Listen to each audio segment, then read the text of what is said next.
Welcome into the Gaming Discourse. I am Tyler Frater alongside Richard D. the Cruz. Laptopless. And Chief Engineer, Lieutenant Commander Connor Frater. Topless. It is Monday, November 18th, 2024. Go to our YouTube channel, youtube.com/The Gaming Discourse, patreon.com/The Gaming Discourse, where you can support us for $2, $4, $7, $10.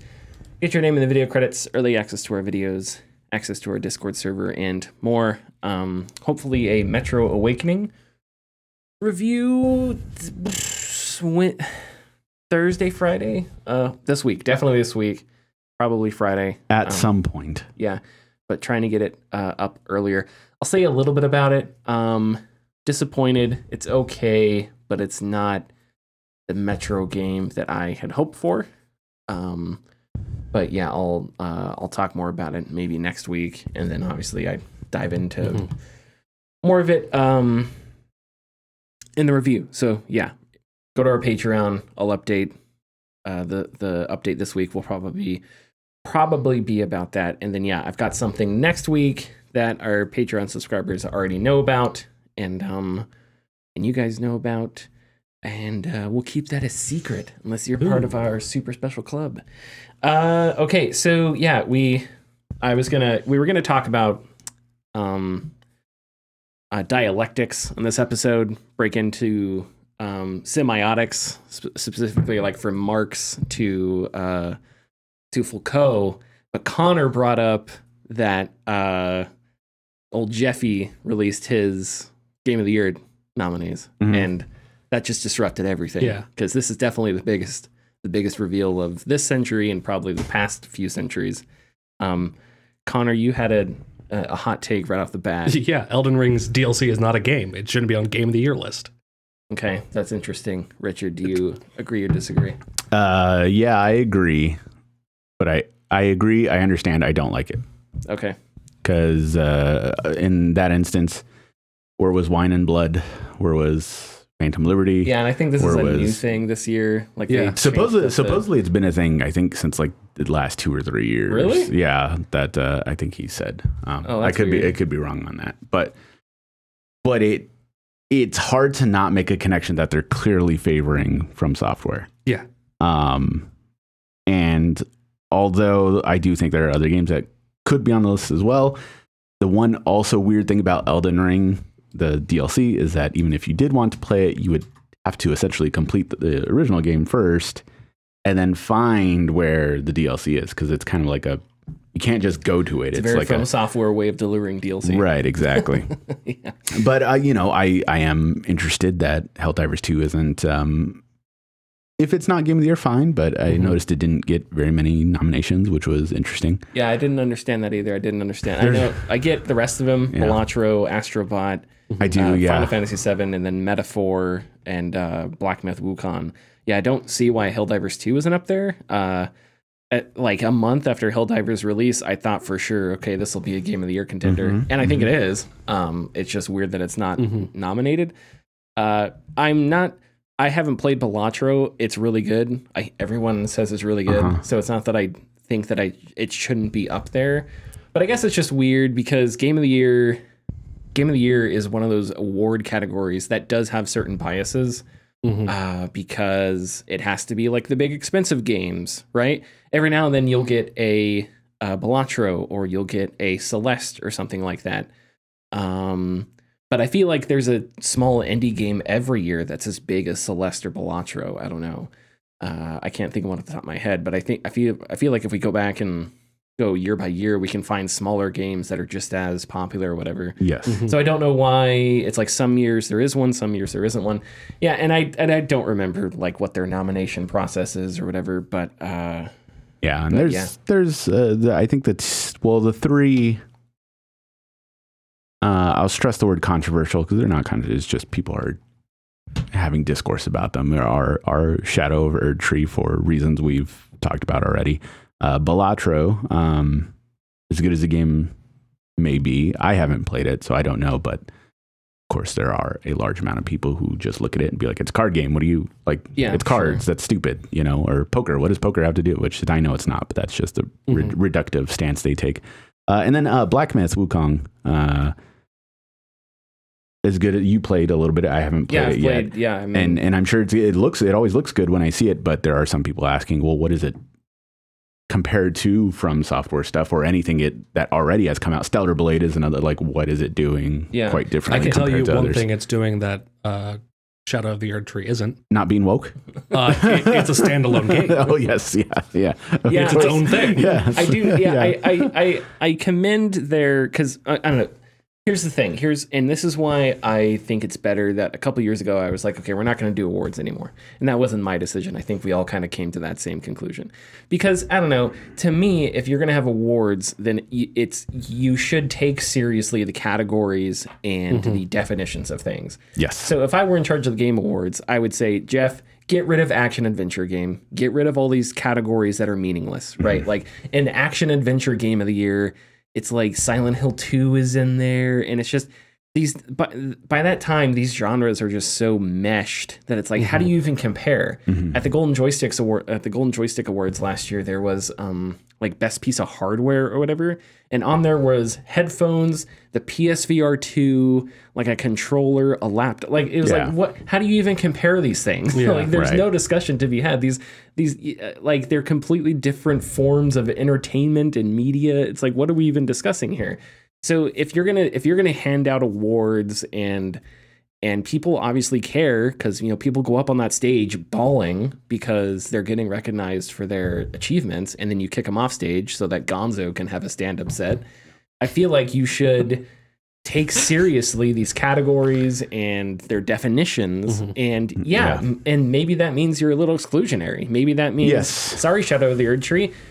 Maybe you put out a best DLC or something like that. Yeah. I think like last year Cyberpunk won ongoing game, and that's another category that I don't know if it's there this year.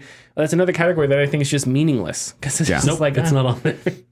Well, it was on last year. But I mean the award itself, best ongoing game. Best ongoing. It's like there. Destiny 2, Diablo 4, Final Fantasy 14, Fortnite, and Helldivers 2. So it's just like, I don't know. How do you compare Helldivers 2 to Fortnite? Fortnite is a platform. Helldivers 2 is like really specific experience. Why isn't World of Warcraft on there? Yeah, it is the ongoing. Why wouldn't WoW on? Why wouldn't you put WoW on there? Why wouldn't you put Call of Duty on? Like, I don't know, any of the sports, College Football 25. Like College Football 25 I got snubbed, is one of the biggest games of the year. I don't know. So, but that's the thing is that award shouldn't exist partially because Destiny 2 will never be Game of the Year because it's not that good. All right, it's just retentive. That's it. But anyway, so well, it also talking about expanding like categories and whatnot. We every year we get more and more performances from people. We're passing by it, and although it's great to see a lot of these actors be recognized for their performances. Sometimes Final Fantasy VII Rebirth is a great example. Everyone in that game is knocking it out of the park. Baldur's Gate 3, everyone's out there knocking it out of the park. I've seen clips from Silent Hill 2, and every single person giving a performance in that game is amazingly good. Silent Hill 2 didn't get a Game of the Year nomination. Yes, which there's a lot of stuff I haven't played this year, but Silent Hill 2 I think deserves some recognition for surpassing what I think people expected of it. Not that immediately deserves recognition, but it turned out to be a very, very good remake. Maybe not along the lines of Resident Evil 2 or Resident Evil 4, but something that Konami and fans can hold high and be like, yeah, all right. Silent Hill 2, have you guys played it yet? No, I have it. I have it right now. I just haven't.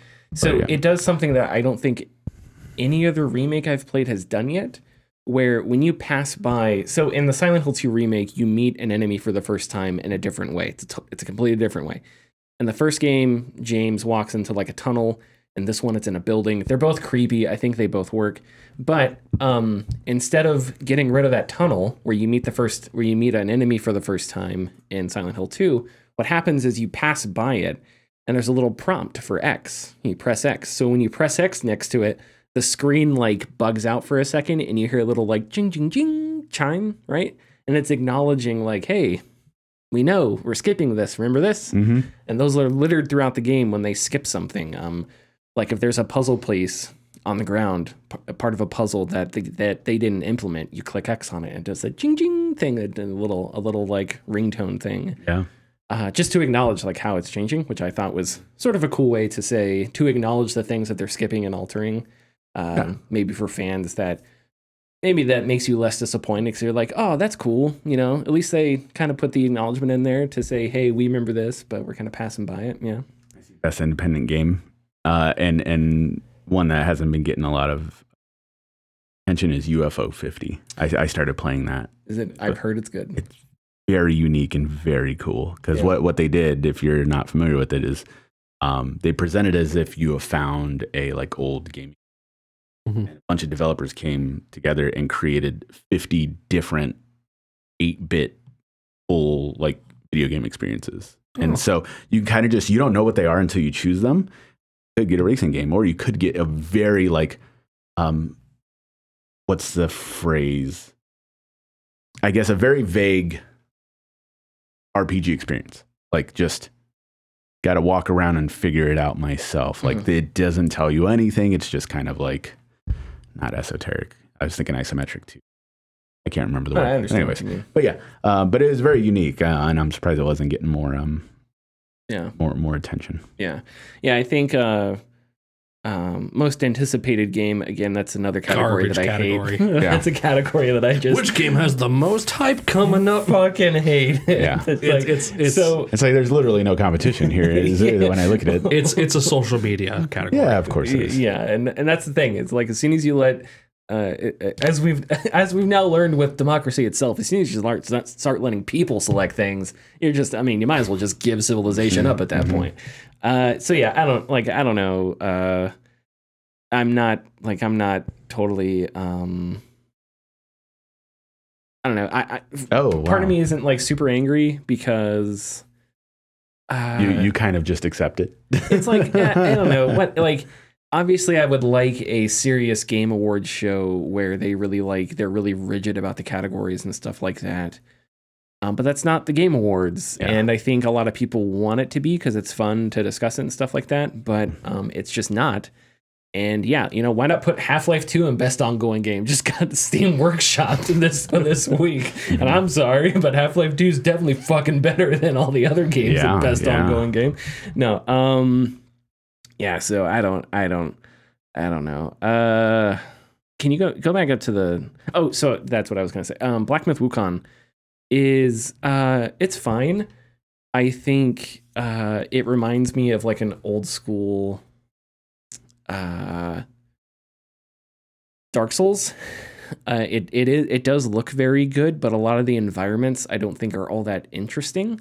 So like the rocks and sunshine and grass look really good. The lighting is really good, but it's just rocks, sunshines, grass, and good rocks. I mean, good lighting. There are some it's a really like mysterious, because it's Chinese mythology. So you're kind of, you're going through these mountains and you'll come across like sites where it's like meditation sites or old temples. And so it's very mysterious and ancient feeling. And it's like you're traversing something that's been abandoned, and secrets and culture and all this stuff kind of, where gods used to be. And it's sort of, it's seeped away somehow. And that's cool. But at the same time, it's like, okay, like the place I'm at right now is just another old town. Like, okay, I've kind of been here before. So unlike, and it's not open world, it's linear. So it's hard to compare to Elden Ring, but like something like Bloodborne, where every time you turn a corner in Bloodborne, there's some like eye-catching architecture or some eye-catching scene or NPCs doing something creepy or a blood moon or whatever, right?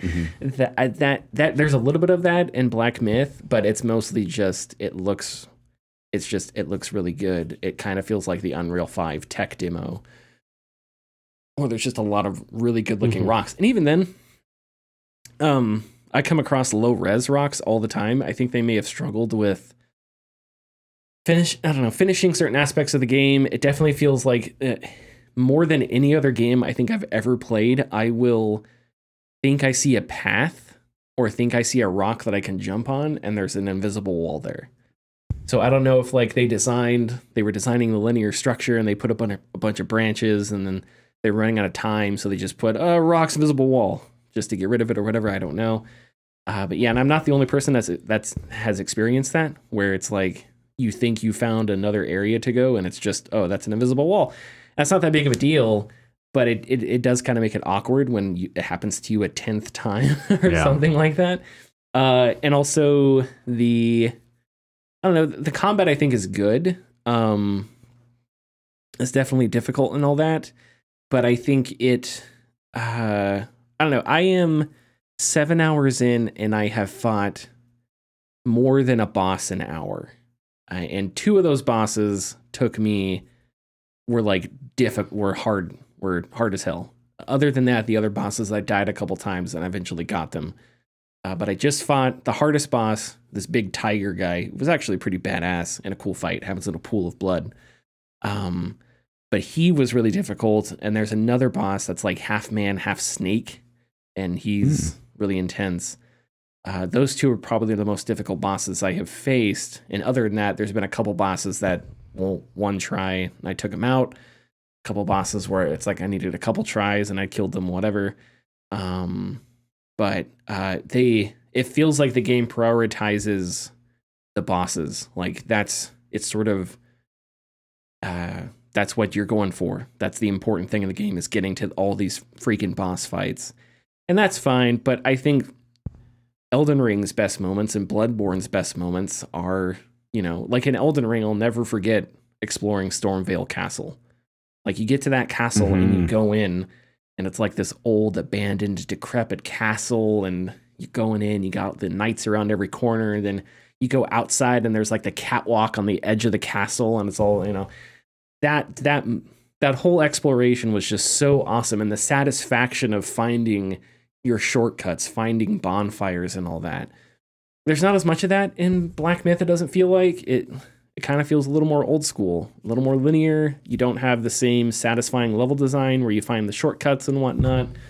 At least thus far. I'm in chapter 2, and I think maybe I'm 7 hours in. So I don't know. I think there's 6 chapters in total. I don't know. Maybe there's a chapter later on where that completely changes. But yeah, I wanted to play it because my personal game of the year right now is Astrobot. Like, I think that's my favorite. But I knew that Black Myth was going to get a lot of press and a lot of attention, so I was like, okay, I'll play this and I'll see how I feel. And it's a good Souls-like. But yeah, like, is it that much better than Lies of P? I don't know. Is it that much better than what's the Sekiro? I don't know. But yeah, for me, I would still pick it. So to answer your question in a long-winded fashion, it's not so amazing that I feel like it's hands down game of the year or anything like that. If you are super into Souls-likes, I'm sure there are people out there that think that. But yeah, I think it's good, but Astrobot to me is still sort of like the funnest, most pure joy, so much creativity. And that Astrobot is a game where the art direction was just off the chain. All the stuff they did. I had forgotten about this, but I went back because I recorded it. There's a level in Astrobot where it's a construction level, and you walk up to this platform and you kind of see a city in the distance, and there's clouds, there's nothing in front of you, and you like pull on something, and the main boss, this big gorilla, like swings by you and jumps onto a building, and the building like falls, and then the music picks up, and all these like cranes and platforms come out of the clouds and perfectly like sync and set up right in front of you to be the rest of the level. I just remember watching that happen and being like, holy shit, that was cool. Like, that was so awesome to see all that choreographed so perfectly. But so anyway, yeah, that'd be. Did you play Rebirth? Have you played? I'm playing it right now. Okay, yeah, so what is your sort of Rebirth take? Oh, for it to yeah, because you've played Rebirth, Astrobot. Sure. I'm not sure what else. Yeah, I played Rebirth and Astrobot. I haven't really done anything else that's been on the Game of the Year list besides maybe Tekken 8, but I'm only like maybe 4 to 6 hours into Rebirth. It's very good so far. It is one of those, because the conversation, we're still talking about Game of the Year here, but the conversation is always like, remakes and DLCs, like not be up for Game of the Year. And Rebirth, although it is a continuation of a remake, so far what I've seen, it is not the same game as played back in 1997. Like, I mean, for obvious reasons, but story reasons, things are not the same. And I hear that it continues to change as the game goes on. But so far it's very good. More of the same. But I'm unfortunately, Final Fantasy VII Rebirth is going to be one of those like sacrificial games I play that I'm not going to experience all of, if that makes sense. Like right now I'm playing it and I'm rushing through it just to play, just to get what I need from it and then go on. Cause I think I've heard from someone I follow, Gene Park. He's Washington Post. Is he Washington Post? No, he's not. Well, yeah, unfortunately they don't. Yes. He may write for them, but they don't. The launcher section is closed. Yeah. But anyways, he basically said if you just go through the game, don't do anything else, it's like 30 hours. I was like, all right, cool. So I'm just planning on doing that. So my like full like take on it probably won't be as nuanced as those who have gone through it. But it's like, after that, it's like, when will I find time to play Silent Hill 2? When I find time to play Ys 10 that came out like 2 weeks ago? It's one of my favorite series. When will I play Infinite Like a Dragon, Infinite Wealth? Came out in January. When will I play it? Balatro, when will I play it? Yeah, sure. So Balatro's a mobile game, so you can play it whenever. It's true, but I had to pay money for it. Yeah. Yeah, that's probably an amazing DLC for Game of the Year, Ode to Castlevania. Let's do it.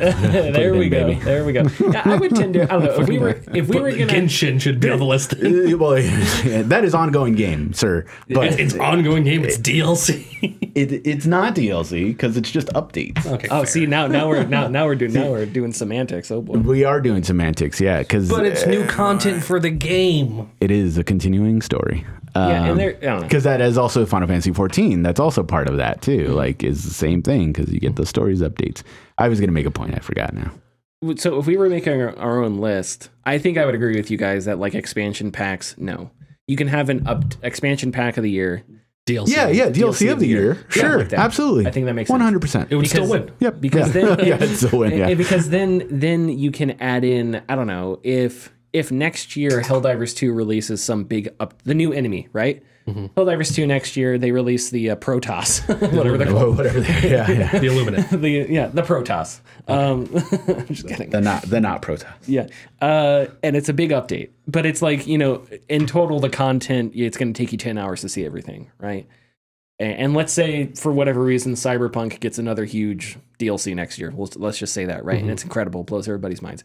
At least you can have both of those in a category instead. But if the only place you have for them is Game of the Year, that Helldivers 10 hours one isn't going to get consideration, right? Yeah. Because it has to compete with all the other full games. GTA 6. It has to compete with GTA 6. Yeah. So I would agree with you guys that, yeah, it's like, I don't know, DLCs, find a different spot for them, get rid of best ongoing game, and do best DLC, best update, best expansion pack, whatever.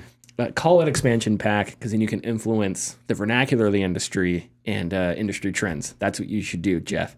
But when it comes to remakes, that's one I'm still open to, because remakes can be substantially different. Exactly. I don't know how how Mr. X was introduced in the original. He was only introduced after you beat the game and did a completely different scenario. Okay. So it was like kind of a mode. But in Resident Evil 2, the way he's introduced is so freaking cool. So it's like little changes like that knock you, like just floor you. So I'm totally fine with remakes being up there. It also depends on as much as I love like 3, I'm not gonna say Delta should be game because they were very, very forward about what they were doing with it. It's just a new coat of paint, some quality of life, shot for and shot that's remake. it. Yeah. I'm fine with. Which is totally fine.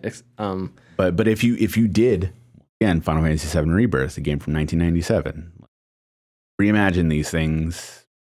The gameplay is completely different.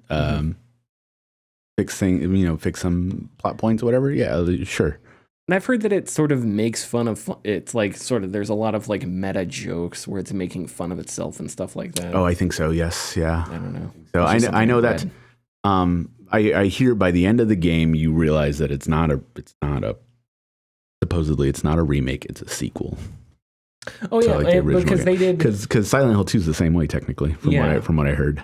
Because well, they did that thing in the first Final Fantasy VII, the first part, where there was like those ghosts, and those ghosts indicated that you were like on a different timeline. Yeah, that so you're not going on the path. Yeah, they wanted to keep like both stories, quote unquote, canon or in their own universe or whatever. And I think like people mentioned that because Silent Hill 2, that's not the first time you find James's other bodies. Yeah, so that you know that he's, and then someone unlocked there. There's throughout the game you find these little photos. Spoilers. And they're like little collectible things. And they have titles like, I don't know, this was fun or something, like weird sentences. Someone cracked the puzzle for what these sentences are saying. And I think it was, I won't say what it is, but it's further evidence that, like Silent Hill 2 is either an extension of the first game or it sort of keeps the first game separate. I don't know. And canon's one of those weird things where it's like, I don't know, what do you... Canon is different to every single person. What are you gonna do? And make it a sequel. Silent Hill 2 2. Yeah, there we go. Silent Hill 2, Halo 2, Halo 4, the game. Sorry, I don't know if you guys remember that old machinima. Silent Halo 3, Halo 4, 2, the movie. Okay, I'm sorry. Okay. Do we have any other takes on Game Awards? I like the spectacle. I like watching it just to watch it. I don't take it seriously. Yeah. I'll take what is it? Dice. I'll take a little more serious. BAFTA, and people have to put suits on at BAFTA. And Sven, you can't wear a fucking suit of armor to BAFTA. Actually, he may have. I don't know. And of course, Steam Awards. Yeah, those are real serious. Yeah, the most prestigious awards. Well, where the Nazis vote, the Steam Awards. You just don't know they're Nazis voting in this one. Okay, well, that's easy. Yeah, Jeff definitely comes across as a guy who's in his off hours. He's like, hey. I was like, I'm kidding. He's part of the Dorito Reich. Am I right, guys? Dorito and Mountain Dew. What was I gonna say? I guess Nazis nowadays are also part of the Dorito Reich. Because I mean, come on. Anyway, I'm sorry. I'm hitting the ad. No, not yet. What? Fuck. I was gonna say something. Whizzledinger. It was about Game Awards, and it was about Games for Impact is still. I understand what they're saying. I think it needs a better name. Mm-hmm. Yeah, sure. Because I think that's another thing that's one that I'm not super upset about, because that is tricky because you're trying to connect games to real life. So it's like, okay, I'll give you some leeway on that, but best action adventure. Scroll down, best action adventure. Astrobot, Prince of Persia, Awful. Silent Hill 2, Star Wars Outlaws, Legends of Zelda, Echoes of Wisdom. So it's just like... I'm surprised that didn't get a nomination. It's just a grab bag. It's like someone just hit a pinata and a bunch of candy fell out. And they're like, this is all... And it's very strange because Star Wars Outlaws famously lukewarm. Like Yes. between critically and commercially, like famously lukewarm. Yes. And to see it nominated is very weird. Yes, they really were like, I don't know, fucking, did you, it was that, Jeff called up Eves and was just like, Eves, did you release a game this year? And Eves was just like, oh yes, we released a Star Wars Outlaws, it's 8A game. And he's like, all right, we're going to put it on a fucking best action adventure game list. Best community support should just be Steam. Yeah, that's another one. Nexus. Yeah, Nexus mods. And that's another one that, I don't know. It's just like, can we get rid of it? Because how do you judge that? How do you... Well, Baldur's Gate 3 is going to win. Yeah, Baldur's Gate 3 is going to win. Because they let people give Withers big naturals. I forgot about that, but I'm disappointed that I now remember it. I'm sure they've made a hot Withers already. What do you mean? What? What do you mean made? He's already there. Yes, yeah, no, that's what I was like, oh, wait a minute. Have you played BG3? Yeah, come on. When he says no, it's like, come on, man. Yeah, I don't know. It's whatever. Best sports. Is college football 25 not on there? No, it got snubbed. I said that. I said that earlier. No, that'd be Sia. Yeah. No, it got How snubbed. is College Football 25 not on there? I don't know. It got snubbed. Oh, Doesn't because make any it had to sense. get bumped off for Top Spin 2K25. Doesn't even make sense. You know that game that came out that everyone was hoping for, Top Spin 2K25. I mean, I was happy to see Top Spin Top Spin Whoa. come back. That's another game on Steam. but those are the ones I hide. Sorry. No, but there hasn't been a tennis game in a while, so I was like, oh, okay, sure, yeah, but okay. Well, that surprises me that College Football 25 was. I was about to make a joke. I was like, where's F124? But then I looked up 3 words. I was like, oh, baby. shit. Yeah. I don't see a world in which Asgard's Wrath 2 doesn't win.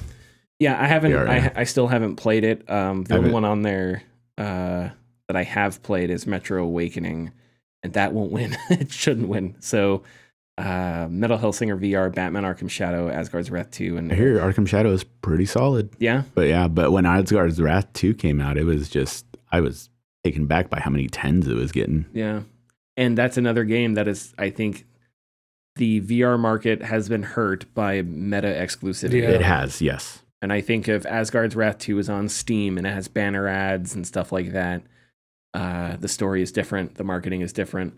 But yeah, unfortunately, it was locked to the Meta Quest, which, had retention problems. Apparently, the Quest 3, I've seen stories that the Quest 3's retention is better. Mm-hmm. So maybe more people are playing Batman. I don't know. But I want to know what game they took off of Best Family Game, because there's an empty bullet point. There is an empty bullet point.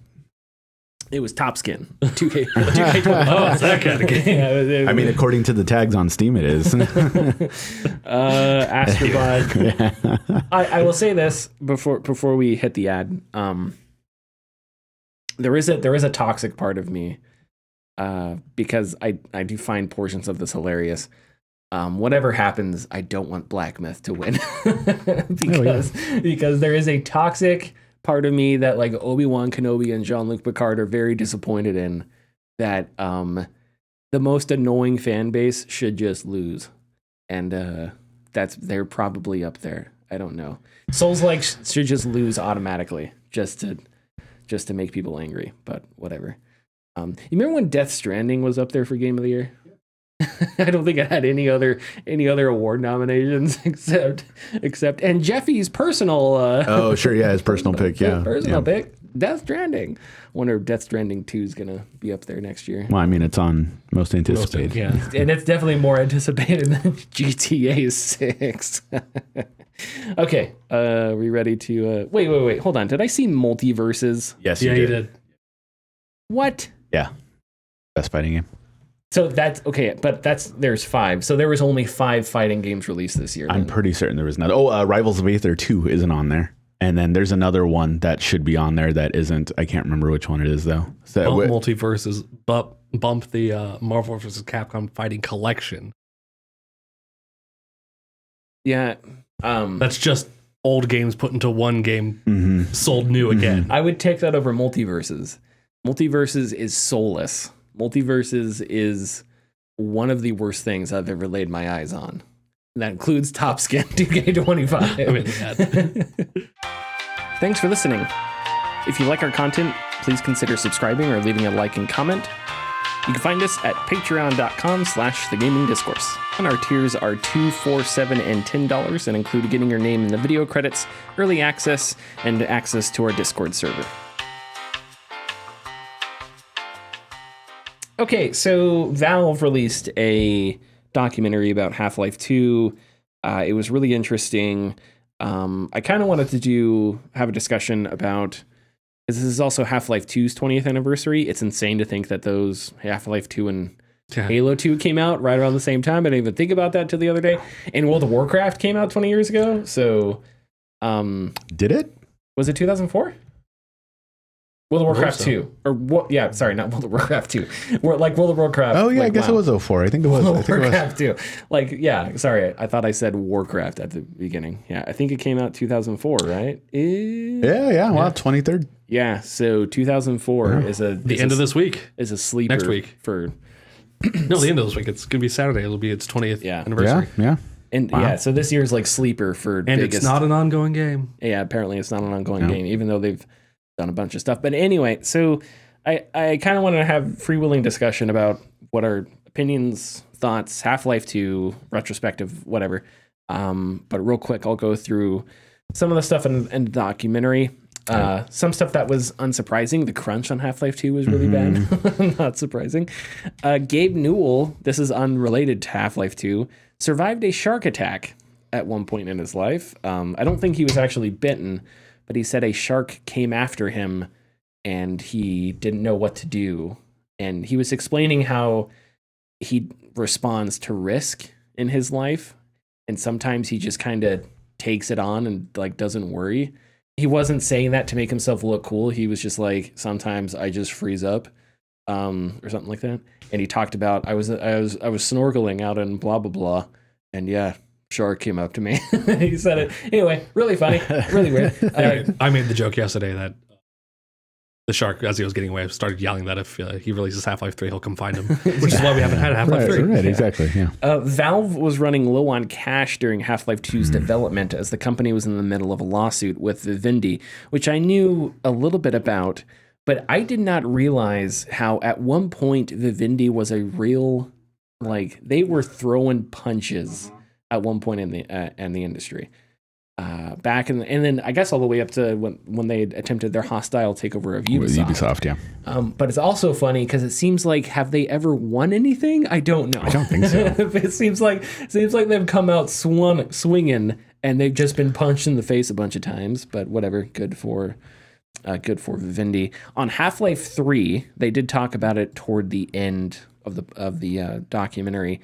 Episodic development was weird as the episodes were between sort of small scale and a full game. Some thought Half-Life 2 episode 3 should be its own game because they were coming up with all kinds of new ideas. And it's like, well, this episodic thing is kind of weird because it's in between. Shouldn't we just develop this into its own game? That was an ongoing discussion. There was an ice gun that was pretty cool because, everyone knows Borealis. It was going to be set up in the Arctic somewhere. You could shoot like an ice wall in front of you to take cover behind, and they have footage of this. You could also shoot like a little path of ice, all Frozone style, and you could like walk up it and go different places with it, which looked pretty cool. You could also shoot guys with the ice gun, and they would like freeze into a block of ice. Mr. Freeze style, I guess. There were these cool blob enemies. Watching the footage is actually really neat. Because it's a really cool looking blob that absorbs things, and in the test footage you see head crabs, and the blob just absorbs the head crab and the head crab disappears. So they just like eat things in the environment. And there's a little in the middle of the blob enemy. I don't know if it's just an asset or if that was their final form, but there's some kind of like shape in the middle, and that, to me, they didn't say what it was, but I thought maybe it was supposed to be like the blob enemies. The alien is that little nucleus, a little nucleus, and everything else it like generates mucus or whatever. Yeah. And if you shoot that nucleus, you kill them. So that's kind of how you kill the blob enemies. But anyway, so that was pretty cool. A few developers pointed out that had they worked more on Half-Life 3, other things like your Portal 2s or whatever may not have happened because there was resources being shuffled around. And obviously, Valve doesn't have endless resources. Gabe on Half-Life 3 said this, quote, "You can't get lazy and say, oh, we're moving the story forward. That's copping out to your obligation to gamers.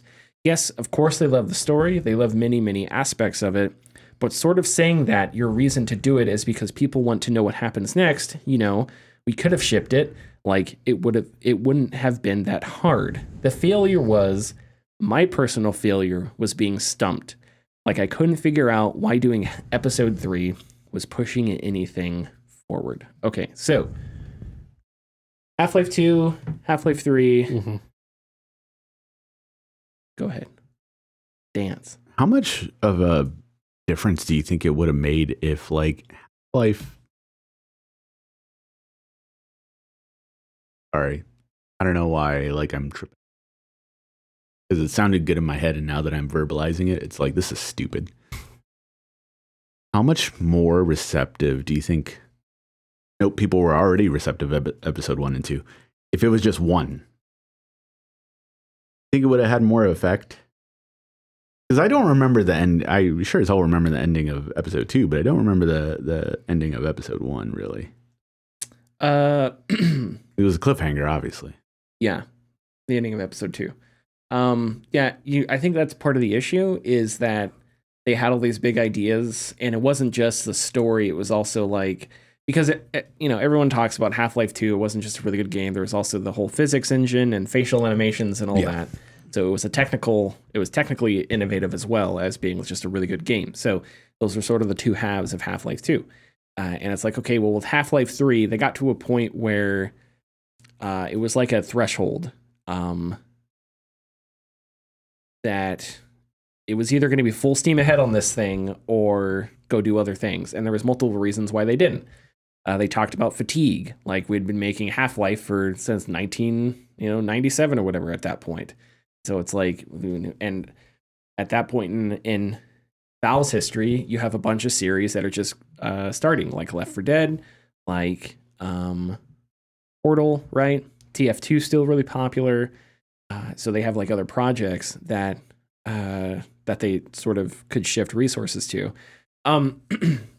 Yeah, I don't know if Half-Life, if they released episode 3, I think you're right, because the cliffhanger is so massive in episode 2, it would be weird to have that cliffhanger answered in a 4-hour, 5-hour episode, right? Mm-hmm.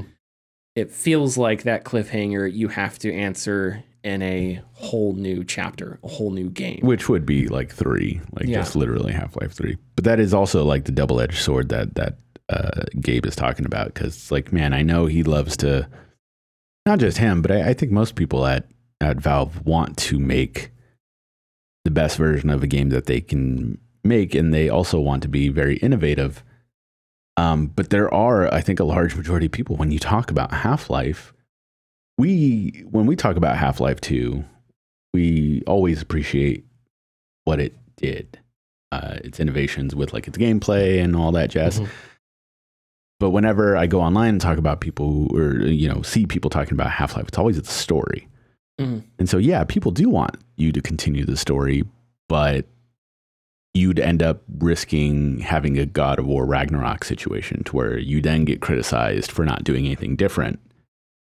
But the story needed to be finished. So, which one do you want? Yeah. But now they've put pressure on themselves to do something different, which feeds into that like bigger is better mentality. Mm-hmm. And now you're not putting out anything at all. I mean, yes, Portal came out. Yeah. Left 4 Dead came out, but that was also Turtle Rock. That wasn't just like... Yeah, it wasn't just them, so they did have help. So it's tough to be in the position. And as time goes on, that mythos of Half-Life 3 continues to grow, for better or worse. And so now we're at a point to where if they do make and release a Half-Life or, Half-Life 3, is it going to satisfy everybody, or is it going to be one of the biggest failures? Like, not failures, it's going to be successful, but like, no, yeah, I don't. A Mass Effect 3 situation, like it won't meet everyone's expectations, because it's just one of those things where the expectations are, they're so astronomically ridiculous that it's just you can't achieve it. Half-Life 3, even if it releases tomorrow, and even if it wins Game of the Year, it will not be as good as people hope it will be, because there are people who have been dedicated to covering Valve and active on forums about Valve and Half-Life since 2004 and even before that, right? So it's like it's a game series that has so much hype and follow and dedication from the community and stuff like that. There's been multiple hacks and leaks for Half-Life. That it's just like, no matter how good it is, it's never gonna be something that I think fulfills for everybody's expectations or anything like that. And when I look back on Half-Life 2, I don't know, Half-Life 2 is still really good. Like, honestly, from its story beats and some of its level design, I think it's probably better than Halo 2. Just because a lot of the different things they did with gameplay, the different paces they put you at, Ravenholm, right? I made a video about Highway 17 being my favorite level because it's right after Ravenholm, and Ravenholm is this physics-based haunted house with zombies and traps and all that fun stuff, and a preacher with a shotgun. And then Highway 17 all of a sudden is this somber, quiet road trip with little peaks of action where you get ambushed, or there's a zombie that comes out of a corner of a house that you're exploring. But other than that, it's this really quiet road trip up an ocean that is that's contemplative, right? And introspective and all that. And those two moods back to back are just intoxicating, and they're so well done. And Half-Life 2 does that like expertly with other levels as well. So it's like, I don't know. If they were to do something similar to Half-Life 2, like I feel like that's possible today. And people talk about in like Half-Life pushes innovation, right? One of the quotes in the documentary was that technological innovation lends itself to gameplay innovation. These two things, sort of technological innovation hands off the baton to gameplay innovation, and the gameplay grows from there. And it's like, okay, but what needs to be? Think about all the games that have come out since Half-Life 2 that you would describe as innovative, right? From Witcher to, I don't know, whatever, Elden Ring to, I mean, God of War. Like, there's a bunch of stuff. Red Dead Redemption, an entire generation of innovation there. And it's just like, what needs to be accomplished? What technological innovation needs to be accomplished for you to make a really good Half-Life 3? I feel like they could do it now. What else needs to be done? I don't know. Like how good of an engine needs to be there? What does that engine really need to be able to accomplish that would be like a big enough prerequisite to make Half-Life 3? They mentioned VR with Half-Life Alyx, but the thing is, like, I don't know, man. Alyx was good, but I think Alyx was good, but I'm just not on the train that like Alyx was is by far and away the best VR game ever made, and it's hands down. Like, I just don't think that. So it's like when people talk about Half-Life Alyx and they describe how genius it is and stuff like that, I'm like, yeah, it's really good. It's amazing. They did a bunch of stuff well, but like Boneworks has some amazing things as well. Boneworks does things that Alyx doesn't do. Not necessarily saying Boneworks is better. It's just it's a different game that innovates in different ways, right? Stormland had really cool mechanics. Asgard's Wrath had really cool mechanics, right? So it's just the point I'm making here is it's like it wasn't like Half-Life Alyx set the table for anything. I don't know. Did Half-Life 2 do that? Maybe in some ways. But my main point here is, what's this threshold that we're waiting for? Now, if Gabe said, Tyler, listen, we're working on Deadlock, we're working on Steam Deck, we're working on our next gen VR, we just don't have the resources and manpower. It's like, okay, I get it. Fine. Like, I don't blame you. Yeah. But I don't know. I think it's a fallacy to say, like, it's like a painter waiting to paint and just saying, I'm going to wait till the quality of paint gets better. And it's like, okay, well, at one point, you just got to make it. Yeah.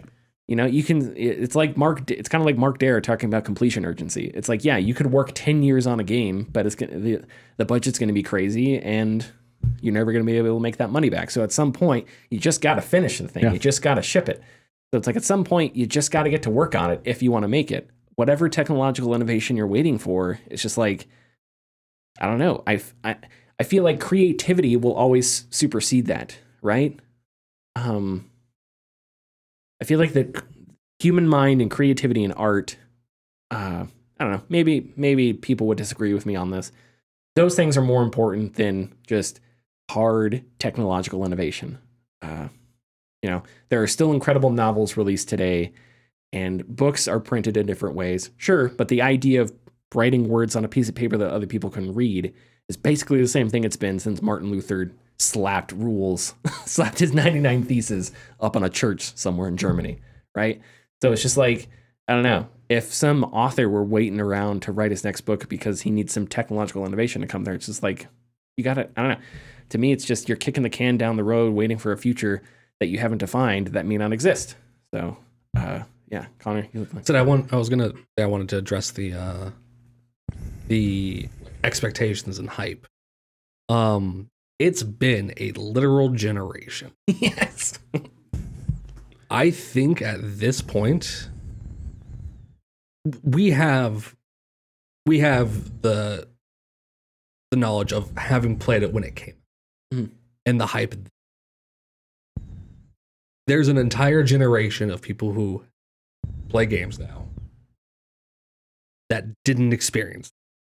I think it's fair to say that it'll never live up to the hype is fading. Because there's more people that will experience it for the first time rather than be hoping to be wowed again. More people are getting into gaming now than 20 years ago. So I think the excuse of it'll never live up to the hype isn't as valid now as it was 10 years ago. It was 15 years. There technically would be a new hype created. Yeah. With younger audiences, much like I would argue Silent Hill 2 recently. But that is years in the making. But with the surgence of Twitch, can reach more people, more audiences, and there's going to be, if they did release Half-Life 3, you would have think pieces the entire year before that game came out, causing people to be interested in it. So. That's a good thought, because the way we react to things today, not just video games, but just our culture in general, it's so different than it was 20 years ago, because information is just different. It's like there is no, you don't see a trailer for a game and then the conversation stops and then you play the game, right? What happens is a trailer drops and then a subreddit appears and then there's a Discord, and that creates people whose lives are talking about something that does not exist yet. And that creates communities, and these communities have they're like this a star, and it's like the further you get out, it's less dense and less hot, but it's still hot as hell. Yeah. So and they're massive, right? And those create expectations, and those create narratives, and that's really true for anything. And it's funny. I think this is true with like Twitter. I think there's this knock-on effect where if you have a famous podcast and you're on Twitter and you talk about things that are on Twitter, you are then exposed to everything else in the world in small doses, to the point where you can reference the NFL, video games, movies, TV shows at like a surface or a little bit deeper than surface level depth, right? Than other people. Because if you're on the internet online all the time, every time a big show, something happens in a show, whether or not you're a fan of it, you're going to hear about it, right? When the Game of the Year award drops, there are podcasts that like fucking talk about Napoleon or something. Yeah. And they're going to hear about what game won Game of the Year, because someone they follow on Twitter is going to be retweeting it, and it's going to be, hey, here's the things that are popular today, Game Awards, even though that person does not give a shit about video games. But it's like they're exposed to these things because we all get everything in small doses. A little bit of everything all of the time is what Bo Burnham said, right? So it's like, and because of that, how does that influence hype? How does that influence the run up to games? I think in some ways it's negative, and maybe in some ways it's positive. I don't know. But no, I think that's what you were sort of alluding to. And I think, yeah, it's a good point. It's like we can't bounce off of his. We're just bouncing off each other's points here. That's all. Well, this is for Gabe, because I know you're listening to the podcast. Yeah, he's a fan of ours. We'll email him. Yeah. When you decide to announce it, do it. You just walk out on stage, shows up on the screen. Half-Life 3. Half-Life 3. The card game. 2. 1. now, and that's when it releases. That'd be wild. Instant hype. But knowing Game Awards, they'll cut him off before they announce that their game is supposed to be out, just like Baldur's Gate 3. Yeah. Old Jeffy will come up and be like, all right, now my friend Joseph Ferris. Joseph, say something ridiculous. Fuck the Oscars. And like, okay, everybody, thanks for watching. And then Randy Pitchford's like, oh, how about a magic trick real quick? Let me. What's that behind your ear? It's Half-Life 3. Oh wait, no, it's not. Opens it up. It's a remaster of Borderlands 3, something nobody wanted, like some bullshit like that. Borderlands the movie too. Borderlands the movie too. We're just taking the cut parts from the Borderlands movie and put them into a new movie and calling it Borderlands 2. It's the same effect as watching the first movie. A bunch of random fucking action scenes. I did Borderlands 1.5. I did watch the first like 10 minutes of the Borderlands movie, and I'll say this: I love Cate Blanchett, but I was like, Kate, why? I love you, but you gotta do better next time, Kate. I'm just kidding. Make better decisions. Obviously, you're an actor. You work. You gotta take jobs, right? But anyway, okay. Is there anything else we wanna say about this? Anything? If you have a VR headset and Steam, Half-Life VR mod. Half-Life and Half-Life 2 VR. Right? Oh, and I will say that they said that the ending of Half-Life Alyx was sort of an admission that they kind of regret how they handled Half-Life 3 in some ways. And yeah, the ending of Half-Life Alyx, and this is insane that they did this in a VR game, in a game that a large majority of the fans aren't going to play. Probably aren't going to play. And I refuse to spoil what happens, but the ending of Half-Life Alyx not only sets the stage for more Half-Life, but does so in a way where it sets the stage for more Half-Life, and it raises more questions about like G-Man and stuff like that.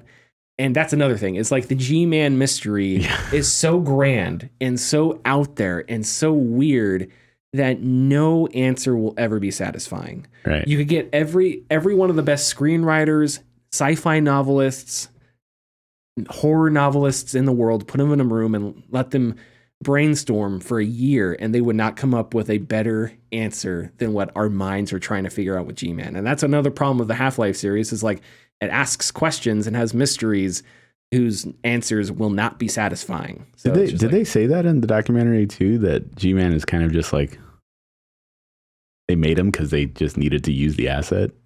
No, I didn't know that. I read that somewhere today, that like they just had the asset and they're like, we need to use him more, and then that's how like G-Man was created. Oh, interesting. I don't know. But those types of things happen because it's like, I know there's a funny comic that I saw recently that like Disney with Star Wars, they keep trying to like happen in nostalgia or create nostalgia, for future like people, but like they went back to like 1970 something when Lucas was making Star Wars, and they're like, we don't have any like actual milk, and he's like, whatever, just make it blue. Hey, we got to do the next scene. And it's just like you weren't thinking about it, you just did it, and it kind of creates its own mythos. Yes, its own. Yeah, sure. I didn't know that about. Well, I don't know if it's true or not. That's just, I thought because I saw that piece of information after the documentary came out, I assumed that information came from the documentary. Okay. So it's time to wake up and smell the ashes. Maybe. What I will say this: the voice actor for G-Man, I had never known what he looked like, and he's in the documentary, and he doesn't introduce himself as the G-Man voice actor, but the guy that plays G-Man looks like he's a neighbor somewhere. He looks like your average suburban neighbor in America. Yeah. He's like the normal guy, looks pretty nice. You don't know. And then he's describing G-Man, and he breaks into G-Man's voice. And I was like, holy shit. It's terrifying. This guy that looks like every normal neighbor who watches the Cowboys games religiously. Yeah. He just breaks into his G-Man. I'll have to bring it up for you guys. When he gets into his G-Man, it's like, holy crap. It was really cool in the doc. But anyway, we're at an hour. Do we have tidbits? I don't know. No? I'm sorry. Okay, go ahead and play the tidbit sound. What if I told you, in this world, there are bits, and there are tids, and Richard is the only man who can put them together into tidbits. Sorry, there's no tidbits. I can't. It doesn't feel right without anything there. We've got 2 Phil Spencer interviews, but there's a lot of details here. Xbox. I think we'll. Thank you. I think we'll discuss this next week because we're at an hour, and this is a good half-hour chunk of discussion here about Xbox. Meaty. Oh, damn. Yeah, there's a couple meat sandwiches in here, definitely. And I wanted to share another opinion. So we'll save that for next week. And until then, we'll see you then. Unless you're looking at me like you had something to say. No. Okay, bye. Bye-bye.